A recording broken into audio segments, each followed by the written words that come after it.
السلام علیکم ورحمۃ اللہ وبرکاتہ۔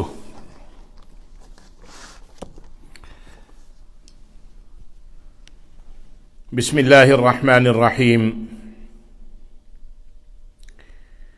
یا ایہا الناس انا خلقناکم من ذکر وانثی وجعلناکم شعوبا وقبائل لتعارفوا ان اکرمکم عند اللہ اتقاکم ان اللہ علیم خبیر۔ سورۃ الحجرات ہے اور یہ آیت نمبر ہے 13 انشاءاللہ اللہ کے حکم سے آج سورہ حجرات ختم کریں گے۔ ارادہ یہ تھا کہ سورہ قاف بھی شروع کر دیں گے، لیکن احباب کی دلجوئی بھی مد نظر رکھنی پڑتی ہے، تو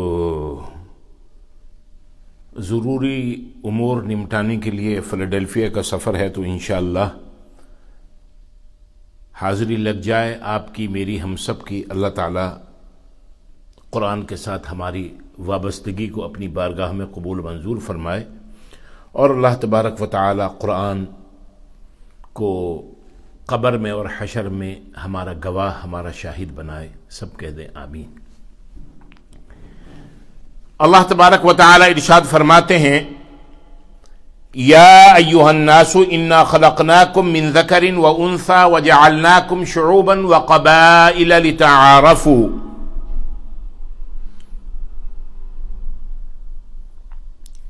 اے لوگو، ہم نے تمہیں ایک مرد اور ایک عورت سے پیدا کیا، اور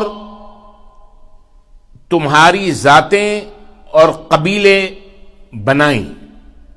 وجعلناکم شعوبا وقبائل، کیوں بنائیں؟ لتعارفوا، تاکہ تم ایک دوسرے کو پہچان سکو۔ اور اصل بات کیا ہے؟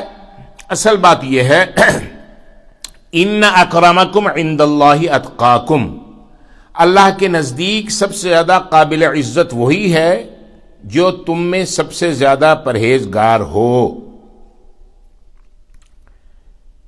ان اللہ علیم خبیر، بے شک اللہ تعالی سب کچھ جاننے والا، باخبر ہے۔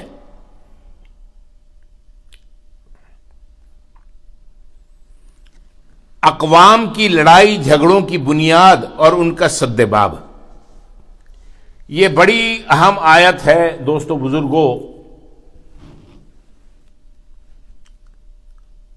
اور یہ وقتاً فوقتاً، ٹائم ٹو ٹائم میں اپنے خطبات میں، اپنے لیکچرز میں اس کو بیان بھی کر چکا ہوں۔ آج جیسے میں نے کہا کہ ذرا مختصر رکھیں گے۔ دوستو اور بزرگوں، موجودہ دور میں قوم، وطن، نسل، رنگ اور زبان، قوم، وطن، نسل، رنگ، زبان، لوگوں نے ان 5 چیزوں کو اپنا خدا یا اپنا معبود بنا لیا ہے، اور انہی میں سے کسی کو بنیاد قرار دے کر پوری انسانیت کو کئی گروہوں میں، کئی طبقات میں تقسیم کر دیا ہے، اس کی ڈویژن کر دی ہے۔ اب جو لوگ آپس میں ہر وقت متحارب رہتے ہیں، یعنی ایک دوسرے سے لڑتے رہتے ہیں، مرتے رہتے ہیں، ان میں سے کسی کو قومیت پہ ناز ہے، مثلا کوئی وائٹ سپریمیسی کے اوپر بلیو کرتا ہے۔ آج کل یہ کہا جا رہا ہے کہ بلیک لائیوز میٹر۔ کوئی اپنے سفید رنگ پہ، نسل پہ فخر کر رہا ہے، کوئی اپنے کالے ہونے پہ فخر کر رہا ہے، کوئی اپنے سید ہونے پہ فخر کر رہا ہے، کوئی اپنی صدیقی، فاروقی، عثمانی، علوی، نقوی، تقوی، جعفری، سلیمانی، چشتی، قادری، سہروردی، نقشبندی، عارفی ہونے پہ فخر کر رہا ہے، ناز کر رہا ہے۔ گویا ان چیزوں کو لوگوں نے فخر کا اور ایک دوسرے کے ساتھ نفرت کا ذریعہ بنا دیا ہے،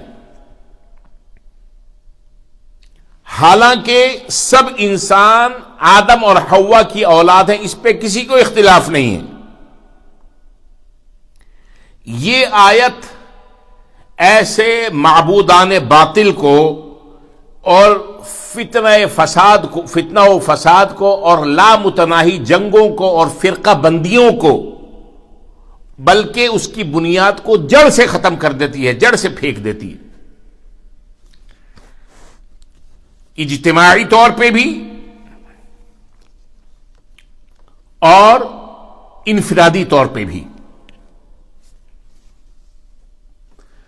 برتری کی بنیاد کیا ہے؟ فوقیت کی بنیاد کیا ہے؟ آنر اور احترام کی بنیاد کیا ہے؟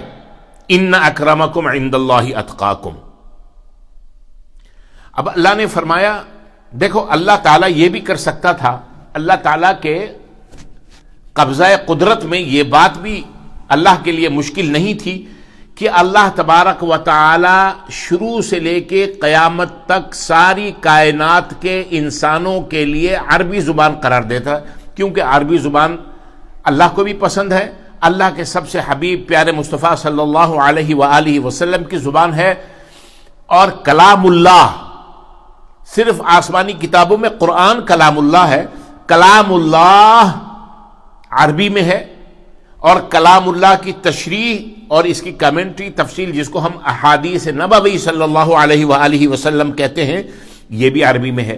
تو اللہ تعالیٰ اس بات پہ قادر تھا کہ ساری کائنات کی زبان عربی قرار دے دیتا، لیکن اللہ تبارک و تعالی نے جس طرح یہ رنگ و نسل کا سلسلہ شروع کیا کہ کوئی کالا ہے، کوئی گورا ہے، کوئی چھوٹے قد کا ہے، کوئی بڑے قد کا ہے، کوئی پتلا ہے، کوئی موٹا ہے، کوئی کسی کی ناک چپٹی ہے، کسی کی ناک لمبی ہے، کسی کی ناک موٹی ہے، اللہ تعالیٰ نے ایک بات کہہ دی، لقد خلقنا الانسان فی احسن تقویم، ہم نے انسان کو بہترین شیپ کے اندر پیدا کیا، بات ختم۔ چھوٹا بڑا کارا گورا، اللہ تبارک و تعالی نے فرمایا میری آنکھ میں، میری نظر میں سب خوبصورت ہیں، احسن تقویم ہے۔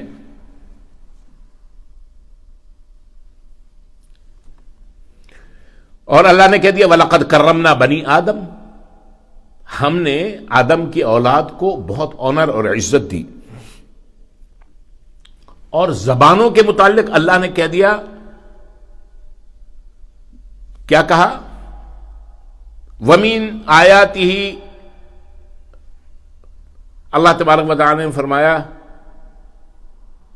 وَمِنْ آیَاتِهِ خَلْقُ السَّمَاوَاتِ وَالْأَرْضِ وَاخْتِلَافُ أَلْسِنَتِكُمْ وَأَلْوَانِكُمْ، آسمان اور زمین کی پیدائش، تخلیق، کریشن، اور یہ تمہاری اسکن کا کلر اور تمہاری زبانیں، یہ اللہ کی نشانیاں ہیں۔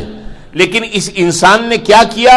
اس انسان نے اللہ تبارک و تعالیٰ کی ان آیات کو، اللہ تبارک و تعالیٰ کی ان نشانیوں کو لڑائی، جھگڑے اور تفرقے کا باعث بنا لیا۔ ہر شخص، اور ایک بات میں آپ سے یہ عرض کر دوں، بڑے بڑے دیندار، بڑے بڑے پیران اور شیخ طریقت اور مولوی ملا، بڑے بڑے جبہ و قبہ والے اس بیماری اور اس مرض کے اندر مبتلا ہیں۔ علامہ اقبال نے کہا انتاز خداؤں میں بڑا سب سے وطن ہے، وطنیت پہ، قومیت پہ، فرقہ بندی پہ، رنگ و نسل پہ اترانا، فخر کرنا اور اس بنیاد پہ دوسرے کو کمتر سمجھنا، یہ انتہائی بدترین بات ہے۔ اب اس بات کو جتنا پھیلائیں یہ بات پھیل سکتی ہے، اللہ نے فرمایا برتری کی بنیاد صرف تقوی ہے. اللہ تعالیٰ فرماتا ہے کہ ہم نے تمہارے قبیلے قومیں اس لیے بنائے تھے کہ تم ایک دوسرے سے الگ الگ پہچانے جا سکو. مثلا دو شخصوں کا نام زید ہے، دونوں کے باپ کا نام بکر ہے، تو الگ الگ قبیلہ یا برادری سے متعلق ہونے کی بنیاد پہ ان میں ایک ڈسٹنکشن ہو جائے، امتیاز پیدا ہو جائے. لیکن تم اے انسانوں، تم نے ظلم یہ ڈھایا کہ تم نے ان چیزوں کو فخر اور ایک دوسرے سے نفرت کا ذریعہ بنا لیا. کوئی نسل کی بنیاد پہ شریف اور اعلیٰ انسان بن بیٹھا، دوسروں کو حقیر، کمینہ اور ذلیل سمجھنے لگا. تو کوئی قوم، وطن یا رنگ اور زبان کی بنیاد پر بڑا بن بیٹھا. ان سب چیزوں کے بجائے اللہ تبارک و تعالی نے عزت اور شرف کا معیار تقوی قرار دیا ہے. یعنی جتنا کوئی شخص گناہوں سے بچنے والا ہوگا، اللہ تعالی سے ڈرنے والا ہوگا اور اللہ کی مخلوق سے، مخلوق خدا سے محبت کرنے والا ہوگا، اللہ کے نزدیک وہ اتنا ہی معزز اور محترم ہوگا. اسی مضمون کو اللہ کے رسول صلی اللہ علیہ وآلہ وسلم نے اپنے خطبہ حجۃ الوداع میں جو نہایت دستوری کانسٹیٹیوشنل دفعات پر مشتمل تھا، یوں بیان فرما دیا کہ کسی گورے کو کالے پر، کسی کالے کو گورے پر، کسی عربی کو عجمی پر، عجمی کو عربی پر کوئی فضیلت، کوئی فوقیت نہیں. فضیلت کی بنیاد صرف تقوی ہے، کیونکہ تم سب آدم کی اولاد ہو، آدم مٹی سے پیدا ہوئے. اب یہ دیکھیے، صہیب رضی اللہ تعالی عنہ روم سے آئے نبی پاک کے پاس. بات سمجھنے کی ہے. بلال حبشہ سے آئے، سلمان رضی اللہ عنہ فارس سے آئے. ان میں سے کسی کی زبان عربی نہیں تھی. ابو جہل، ابو لہب مکے میں پیدا ہوئے تھے، سردار تھے. علامہ اقبال نے کہا ز مکہ ابو جہل این چیب العجبیست. اس وقت تھوڑا سا استحضار نہیں ہے، ورنہ الحمدللہ کلام اقبال پہ اللہ کے فضل و کرم سے دسترس حاصل ہے، طالب علم ہے کلام اقبال کے. آپ یہ دیکھیں، سلمان رضی اللہ عنہ کا نبی پاک صلی اللہ علیہ وسلم نے ان اکرمکم عند اللہ اتقاکم، تقوی کی بنیاد پہ کیا کہا؟ حضرت سلمان رضی اللہ عنہ کو، جو فارغ ہے، سلمان منا اہل البیت، سلمان ہمارے اہل بیت میں سے ہیں. اور ابو لہب جو چچا تھا، تبت یدا ابی لہب وتب. ٹھیک. بلال کالے کلوٹے، نبی کو پیارے، نبی کی آنکھ کے تارے. فرمایا سیدنا بلال. اور میں نے آپ سے عرض کیا کہ سیدہ خاتون جنت بطول الزہراء فاطمۃ الزہراء رضی اللہ تعالی عنہا، تمام اصحاب کرام میں سے صرف ایک شخصیت ایسی تھی، سیدنا بلال. اللہ تعالی بلال سے محبت کرتا ہے، اللہ کے نبی بلال سے محبت کرتے ہیں. ہم سب گناہگار امتی اللہ کے نبی کے بلال سے محبت کرتے ہیں. سیدہ فاطمۃ الزہراء صرف سیدنا بلال کو عم محترم، چچا کہہ کے پکارتی تھی، باقی کسی کو انہوں نے یہ لقب نہیں دیا. کتنا اعزاز.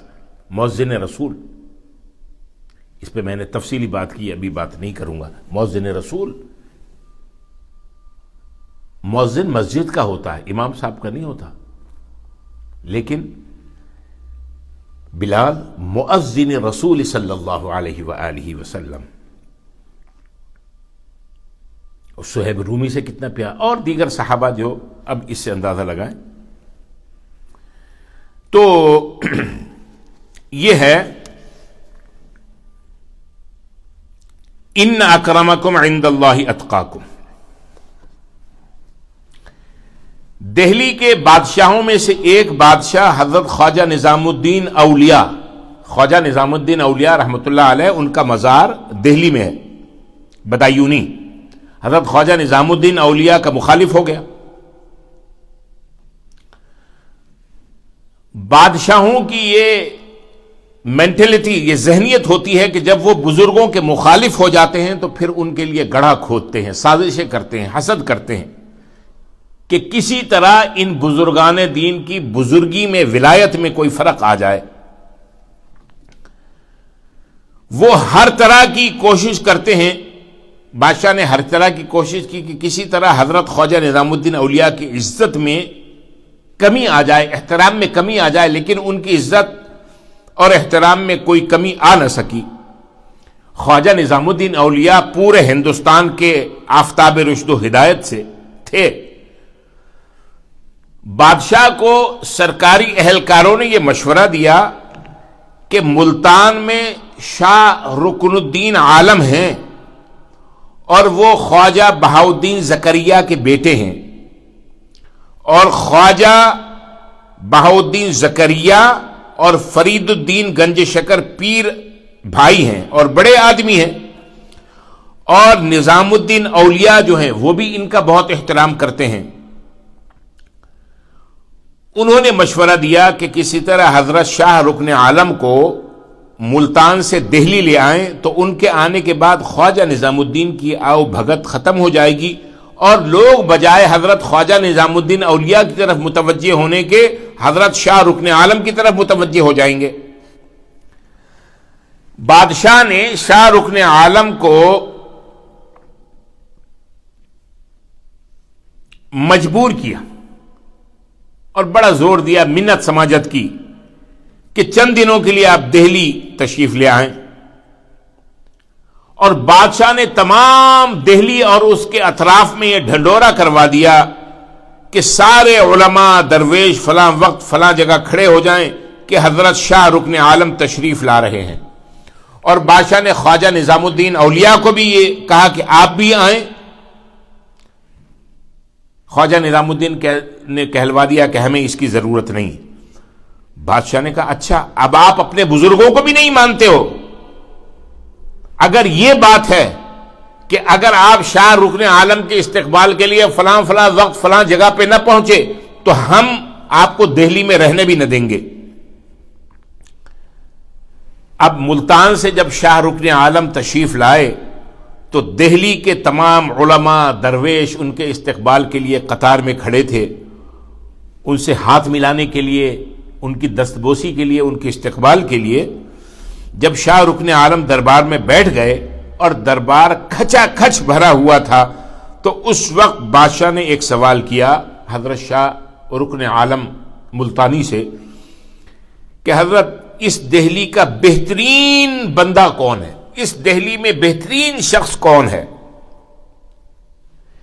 اس کا مطلب تو یہ تھا کہ حضرت خواجہ نظام الدین اولیاء، ان کا تو نام آ ہی نہیں سکتا تھا، اور وہ بادشاہ شاہ رکن عالم کے منہ سے یہی بات نکلوانا چاہتا تھا تاکہ ان کی عزت اور احترام میں کمی آ جائے۔ شاہ رکن عالم نے بادشاہ کے اس سوال کا جواب دیا کہ اس دہلی کا سب سے بہترین، سب سے اعلیٰ، سب سے عزت و احترام والا وہ شخص ہے جس نے دہلی سے 40 میل دور آگے جا کے میرا استقبال کیا تھا۔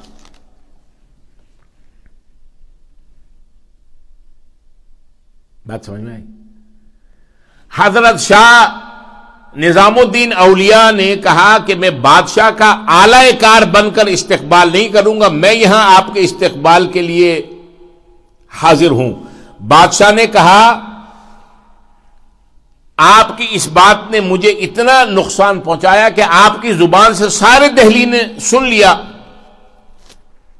کہ سب سے بہترین شخص جو ہے وہ کون ہے دہلی کا؟ حضرت نظام الدین اولیاء رحمۃ اللہ علیہ۔ تو یہ بزرگان دین ہمیں ایک دوسرے کے ادب اور احترام اور اکرام کا سبق اور درس سکھاتے ہیں۔ زبانی طور پہ بزرگان دین اولیاء اللہ کے ماننے والے بہت ہیں، اس طریقے سے احترام کر کے تو کوئی دکھائے نہیں۔ آگے اللہ فرماتے ہیں ان اللہ علیم خبیر، بے شک اللہ جاننے والا اور خبر رکھنے والا ہے۔ اب اس ضمن میں علماء نے لکھا ہے کہ انسان کی دو حالتیں ہیں، ایک ظاہری اعمال، تو علیم کا مطلب ہے علیم باعمالکم، اللہ تعالیٰ تمہارے ظاہری اعمال کو جانتا ہے، خبیر باطنی احوال، اندر کے احوال، خبیر باخبارکم، تمہارے اندر کی خبروں کو، اندر کی سوچوں کو اللہ تبارک و تعالی جانتا ہے، یعنی ظاہری باطنی ہر حال کو اللہ جانتا ہے۔ دنیا کے سامنے تو متقی پرہیزگار اور اللہ والا بنا جا سکتا ہے، لیکن اللہ ظاہری اور باطنی ہر احوال کو جانتا ہے، چونکہ ان اللہ علیم خبیر، اللہ تعالیٰ جاننے والا بھی ہے اور باخبر بھی ہے۔ اب آگے چلتے ہیں۔ قالت الاعراب آمنا، دیہاتیوں نے، بدویوں نے کہا ہم ایمان لے آئے۔ قالت الاعراب آمنا، ولیجرز، اعراب، الاعراب، دیہاتوں کے رہنے والوں نے یہ کہا کہ ہم ایمان لے آئے۔ قل، آپ فرما دیجئے، لم تؤمنوا، تم ایمان نہیں لائے، ولکن قولوا اسلمنا، بلکہ یوں کہو کہ ہم مسلمان ہو گئے ہیں۔ ولما يدخل الایمان فی قلوبکم، ابھی تک تو ایمان تمہارے دلوں میں داخل ہی نہیں ہوا۔ وَإِن تُطِيعُوا اللَّهَ وَرَسُولَهُ لَا يَلِتْكُم مِّنْ أَعْمَالِكُمْ شَيْئًا، اگر تم اللہ اور اس کے رسول کی اطاعت کرو تو اللہ تعالیٰ تمہارے اعمال میں سے کچھ کمی نہیں کرے گا۔ ان اللہ غفور الرحیم، بے شک اللہ تعالیٰ بخشنے والا اور رحم کرنے والا ہے۔ اچھا، یہ آیت نمبر 14 اور اس کا ترجمہ میں نے آپ کے سامنے کر دیا۔ اعراب کہتے ہیں بدو، آپ نے ایک لفظ سنا ہو بدو، حضور کے پاس ایک بدو آیا، تو بدوی یعنی دیہات کے رہنے والے۔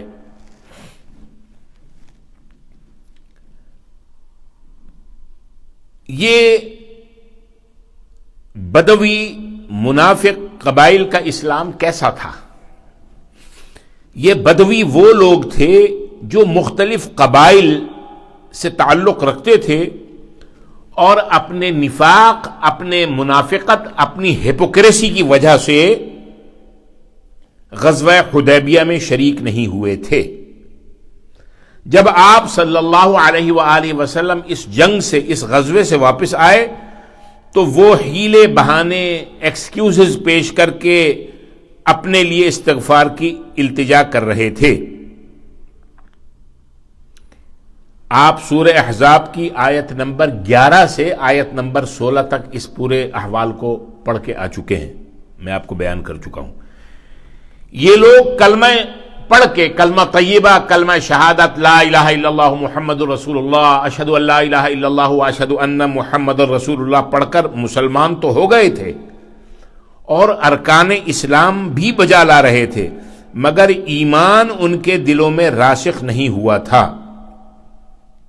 کیا مطلب؟ مطلب یہ ہے کہ انہیں آسان اور میٹھا میٹھا اسلام تو گوارا تھا، لیکن وہ اس اسلام کے لیے کوئی مالی یا جانی قربانی پیش کرنے یا مشکلات برداشت کرنے کو تیار نہ تھے۔ اسلام اور ایمان،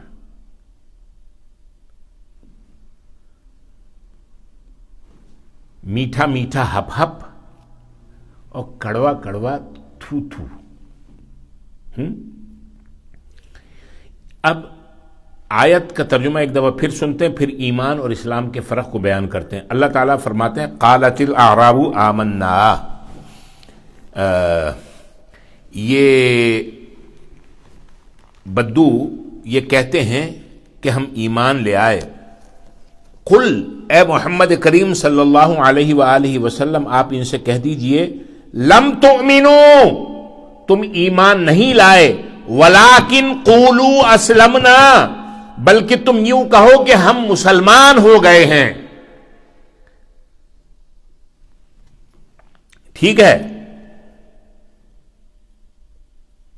لیکن ایمان لانے کے لیے کیا کرنا پڑے گا؟ ایمان راسخ کرنے کے لیے وَإِن تُطِيعُوا اللَّهَ وَرَسُولَهُ، اگر تم اللہ اور اس کے رسول کی پوری پوری اطاعت کرو گے، لَا يَلِتْكُم مِّنْ أَعْمَالِكُمْ شَيْئًا، تو پھر اللہ تعالیٰ تمہارے اعمال میں سے کچھ کمی نہیں کرے گا۔ اب اسلام اور ایمان میں فرق۔ اس آیت سے صاف معلوم ہوتا ہے کہ ایمان اور چیز ہے اور اسلام اور چیز ہے.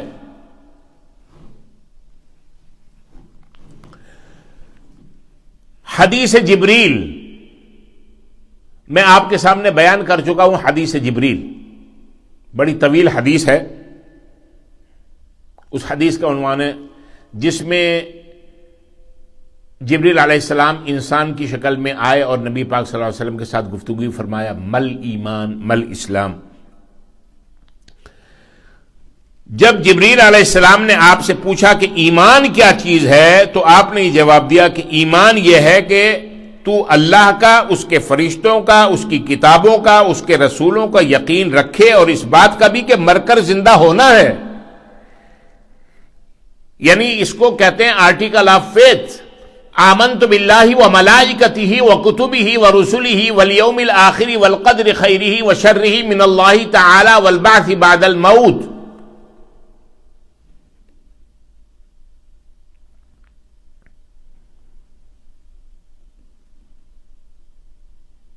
یہ ایمان ہے. اور جب جبریل نے پوچھا اسلام کیا ہے تو آپ نے فرمایا کہ تو صرف اللہ کی عبادت کرے اور کسی کا شریک نہ بنائے، نماز قائم کرے، زکوٰۃ ادا کرے، رمضان کے روزے رکھے. یہ ہے اسلام.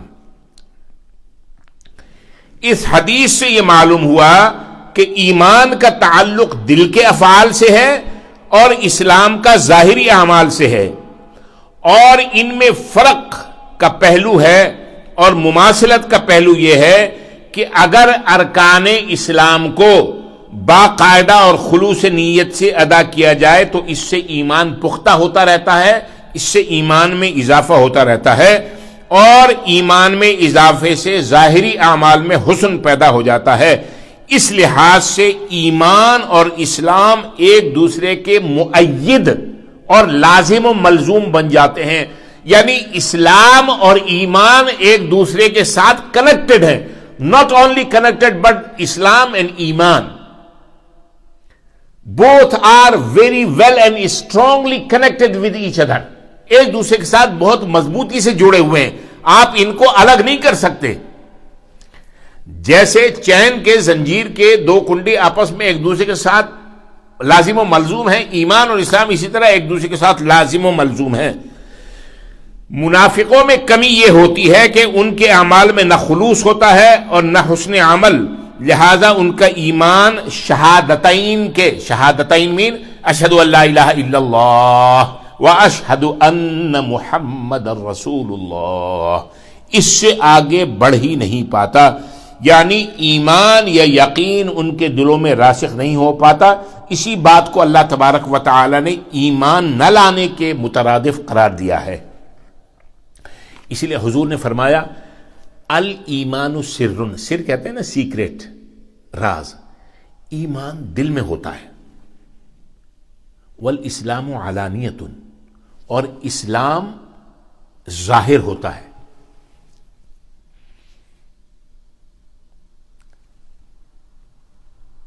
ارکان اسلام ظاہری ہیں. نماز پڑھتے ہیں، مسجد میں آ رہے ہیں، گھر پہ نماز پڑھ رہے ہیں، آفس میں پڑھ رہے ہیں، دکان میں پڑھ رہے ہیں، اٹھک بیٹھک ہو رہی ہے، وضو کیا جا رہا ہے، طہارت کی جا رہی ہے، رکوع سجدہ قیام تشہد جلسہ سب ہو رہا ہے. روزے رکھے جا رہے ہیں، سحری کی کرتے ہیں، صبح سے شام تک بھوکے رہتے ہیں. کوئی کھانے کے لیے کہتا ہے تو کہ بھائی روزے دار ہیں. افطار کیا جاتا ہے، تلاوت ہوتی ہے، تراویح ہوتی ہے، ظاہری اعمال ہے. حج کے لیے سفر ہوتا ہے، نیت ہوتی ہے، پیسے بھرے جاتے ہیں، مشقت کی جاتی ہے، دوڑ بھاگ ہے، مینا مزدلفہ عرفات طواف اور یہ ساری چیزیں. زکوٰۃ کی ادائیگی کہ آپ اپنی مال میں سے پیسے نکالتے ہیں، پیسے نکال کے کسی مستحق کو دیتے ہیں. ایک ہاتھ دینے والا ہے، ایک ہاتھ لینے والا ہے، ظاہری عمل ہے. وہ علامہ اقبال نے کہا ہے نا، زبان سے کہہ بھی دیا لا الہ تو کیا حاصل، زبان سے کہہ بھی دیا لا الہ تو کیا حاصل، دل و نگاہ مسلمان نہیں تو کچھ بھی نہیں، کچھ نہیں. اصل تو دل اور نگاہ ہے، یہی تو بات ہے. تو جتنا ایمان دل کے اندر مضبوط اور پختہ ہوگا، ارکان اسلام اتنی ہی خوبصورت شکل کے اندر ادا ہوں گے. انشاءاللہ آگے کسی جگہ پہ یہ آگے آ رہی ہے سورہ قاف کے بعد سورہ زاریات، تو اس کے پہلے دوسرے رکوع کے اندر یہ بحث آئے گی، تو انشاءاللہ اس وقت تفصیل کے ساتھ اس بات کو بیان کر دیں گے. اللہ اکبر کبیرہ والحمد للہ کثیرہ وسبحان اللہ بکرۃ واصیلا. اب اللہ تعالیٰ فرماتے ہیں آیت نمبر 15، انما المؤمنون الذین آمنوا باللہ ورسولہ ثم لم يرتابوا وجاہدوا باموالہم وانفسہم فی سبیل اللہ اولئک ھم الصادقون. ہاں، اب حقیقی مومن کون ہے؟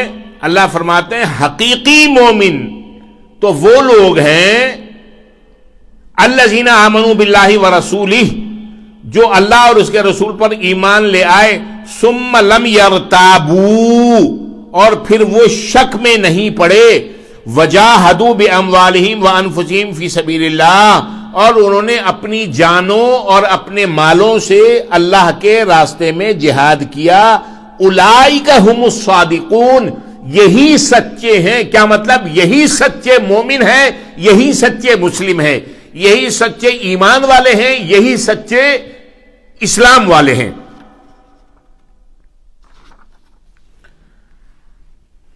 یعنی اللہ تبارک و تعالی یہ فرما رہے ہیں کہ اگر تم بھی اپنا رویہ درست کر لو اور دل و جان سے اللہ اور اس کے رسول کی اطاعت کرنے لگو، تو اللہ تمہارے سابقہ اعمال کا اجر تمہیں دے گا، اس میں کوئی کمی نہیں کرے گا، تمہاری سابقہ خطائیں بھی معاف کر دے گا. پچھلی آیت کے تعلق سے. اور اس آیت میں منافق اور مومن کا تقابل کر کے بتایا کہ حقیقی مومن اللہ اور اس کے وعدوں پر اور اس کے رسول پر پوری طرح یقین رکھتے ہیں، وہ مفاد پرست نہیں ہوتے. حقیقی مومن اپرچونسٹ نہیں ہوتا، اللہ کی صدق دل سے عبادت کرتا ہے. عبادت کی جتنی بھی اقسام ہیں، بتاتا ہوں نا آپ کو، صرف نماز روزہ حج زکوٰۃ یہ عبادت نہیں ہے، ارکان اسلام ہے. لہذا جو کچھ اللہ اور اس کا رسول کہتا ہے وہ فوراً اس کی اطاعت کرتے ہیں، اور ضرورت کے وقت اپنی جان اور مال کی قربانیاں بھی پیش کر دیتے ہیں، اور منافقوں کی طرح حیلے اور بہانے اور راہ فرار اختیار نہیں کرتے. ایسے ہی لوگ سچے ہیں. پھر آگے اللہ نے فرمایا قل اتعلمون اللہ بدینکم، قل اے میرے محبوب کریم محمد مصطفیٰ صلی اللہ علیہ وآلہ وبارک وسلم، اتعلمون اللہ بدینکم، ان سے کہہ دیجئے. کیا کہہ دیجئے؟ قل، ان سے کہہ دیجئے اتعلمون اللہ بدینکم، کیا تم اللہ تعالی کو اپنی دینداری جتلاتے ہو؟ واللہ یعلم ما فی السماوات وما فی الارض، حالانکہ اللہ تعالیٰ آسمان اور زمین کی ہر چیز کو خوب جانتا ہے. واللہ بکل شیء علیم، اور وہ ہر چیز کو خوب جاننے والا ہے.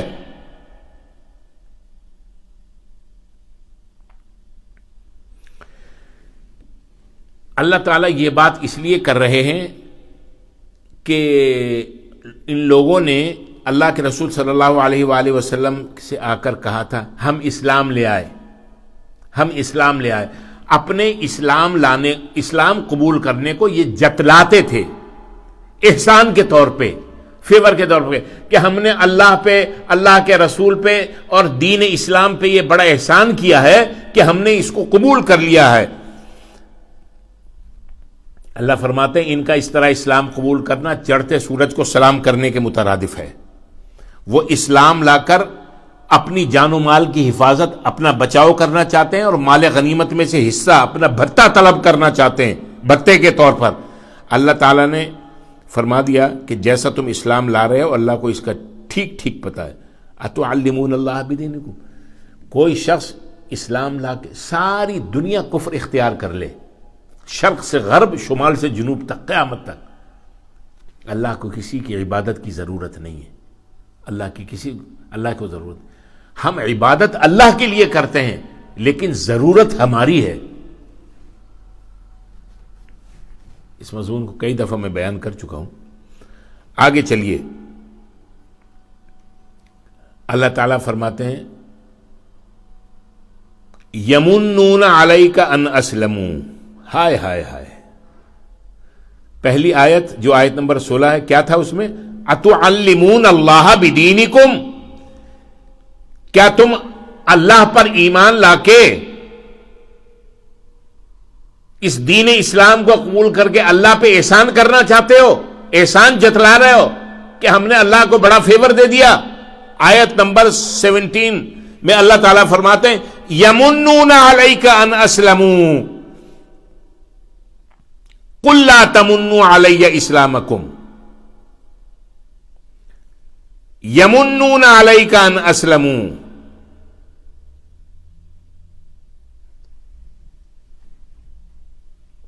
اللہ نے تمہارے اوپر احسان کیا ہے کہ تمہیں ایمان کی ہدایت دے دی ہے. قل لا تمنوا علی اسلامکم. اپنے اسلام کو ہمارے اوپر مت جتلاؤ. یہ اللہ کا بڑا فیور ہے.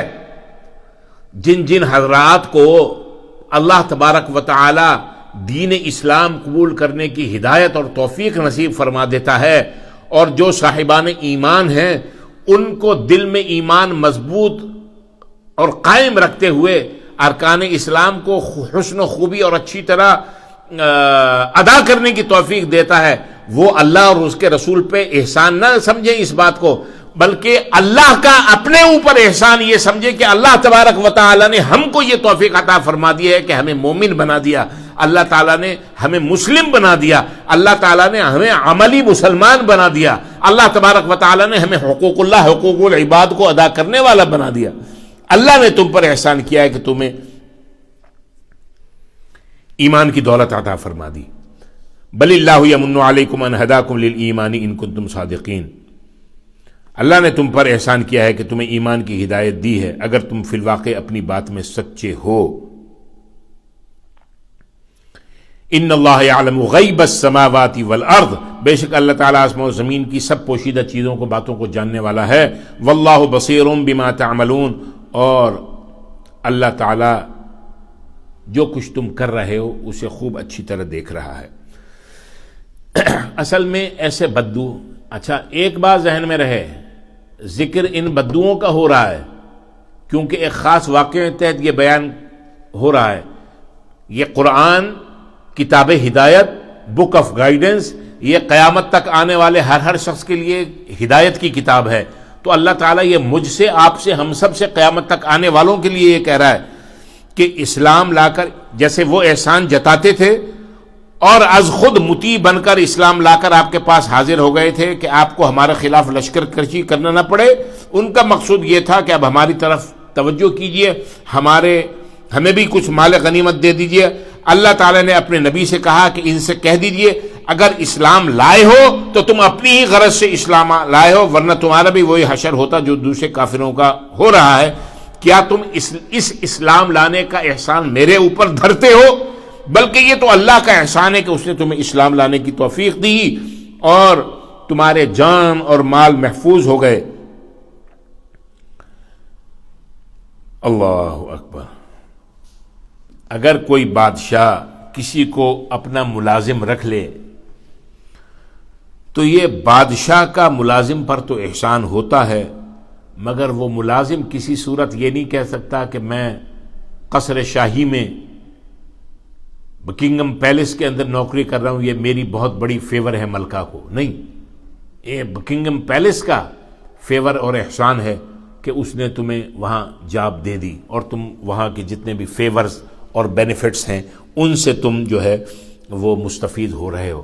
تو اللہ تبارک و تعالی نے ہم سب پر بڑا کرم اور بڑا احسان کیا ہے کہ اس خالق کائنات نے ہمیں نبی پاک صلی اللہ علیہ وآلہ وسلم کی امت میں بنایا ہے.